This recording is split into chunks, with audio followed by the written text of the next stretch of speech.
नमस्कार मंडळी, आज मी बनवत आहे मसाला पनीर, जी तयार झाल्यानंतर काही अशी दिसते.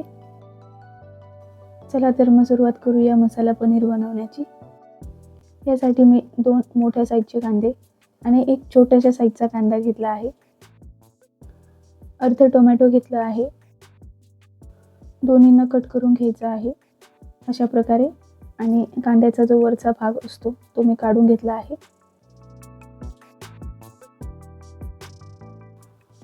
एक चमचा मगजबी घेतला आहे आणि या मगजबीला मी 2 मिनिटं गरम पाण्यात उकळून त्याच पाण्यात अर्धा तास भिजत ठेवलं होतं.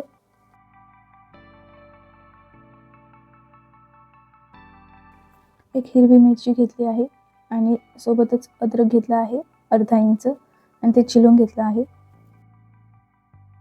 लसूण घेतला आहे आणि कोथिंबीर घेतली आहे. त्या सर्वांना पाणी न टाकता दळून घ्यायचं आहे. दळल्यानंतर हा असा मसाला तयार होईल.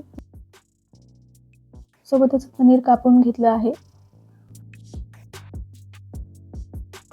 पनीर टिक्का मसाला घेतला आहे मी ग्रेव्हीमध्ये टाकण्यासाठी. एका वाटीमध्ये अर्धा चमचा लाल मिरची पावडर, अर्धा चमचा हळद, सोबतच 2 चमचे गरम मसाला आणि आपण जो पनीर टिक्का मसाला घेतला होता तो 3 चमचे घेऊन मिक्स करून बाजूला ठेवून द्यायचा आहे. तिखट जास्ती खात असाल तर मिरचीची क्वांटिटी वाढवून घ्या. कढईमध्ये तेल गरम करून पनीर तळून घ्यायचं आहे आणि पनीर तळायच्या आधी पाण्यातून काढून ठेवा थोडा वेळ, नाहीतर मग हे असं सगळीकडे तेल उडेल. जर तुम्हाला तळलेलं पनीर नाही टाकायचं असेल तर मग तुम्ही डायरेक्ट पण टाकू शकता भाजीमध्ये.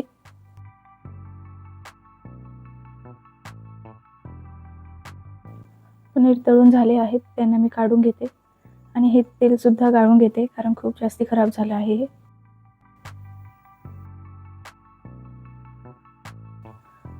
पुन्हा तेल टाकून ह्यामध्ये मी जिरे आणि मोहरी टाकली आहे. ती तडकली की ह्यामध्ये जो आपण मसाला मिक्स करून ठेवला होता तो टाकून द्यायचा आहे आणि जळून द्यायचं नाही आहे, परतत राहायचं आहे.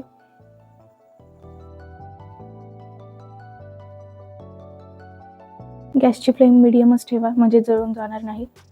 हा परतला की लगेच यामध्ये आपण जो बनवलेला मसाला आहे तो टाकून द्यायचा आहे.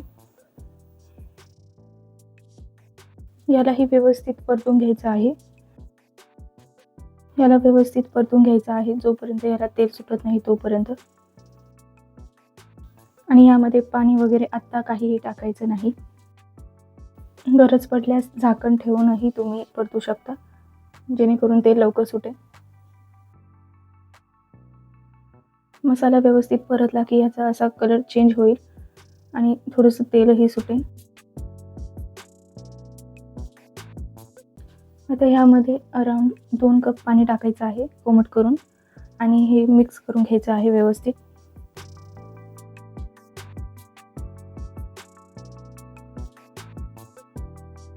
ह्या ग्रेव्हीवर झाकण ठेवून पुन्हा थोडंसं शिजून द्यायचं आहे जोपर्यंत तेल सुटत नाही तोपर्यंत, आणि अधूनमधून हलवत पण राहायचं आहे.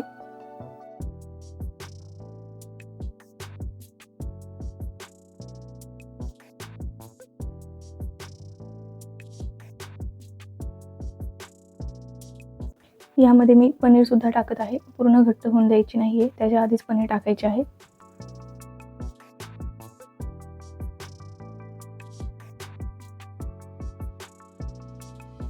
जोपर्यंत ही भाजी घट्ट होत नाही तोपर्यंत नमक टाकायचं नाही आहे.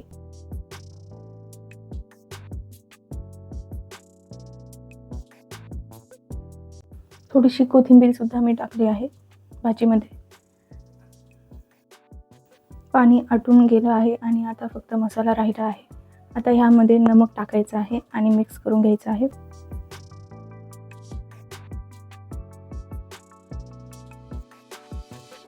सो रेडी आहे आपली मसाला पनीर. आता मी हिला काढून घेते एका बाउलमध्ये. मी हिला गार्निश करत आहे थोडीशी क्रीम टाकून. तुम्हाला नको असेल तर मग तुम्ही स्किप करू शकता. जे व्हिगन आहे, ज्यांना पनीर आवडत नाही, ते पनीरच्या ऐवजी सेम प्रोसेसमध्ये बटाट्याची पण भाजी करू शकता. मी छोलेसुद्धा सेम प्रोसेसमध्ये करत असते. तुम्ही हा मसाला वापरून छोल्याची पण भाजी करू शकता. कशी वाटली मसाला पनीर कमेंट करून नक्की सांगा. रेसिपी आवडली असेल तर व्हिडिओला लाईक करून चॅनलला सबस्क्राईब नक्की करा. व्हिडिओ पाहिल्याबद्दल धन्यवाद. भेटूया लवकरच पुढच्या व्हिडिओमध्ये.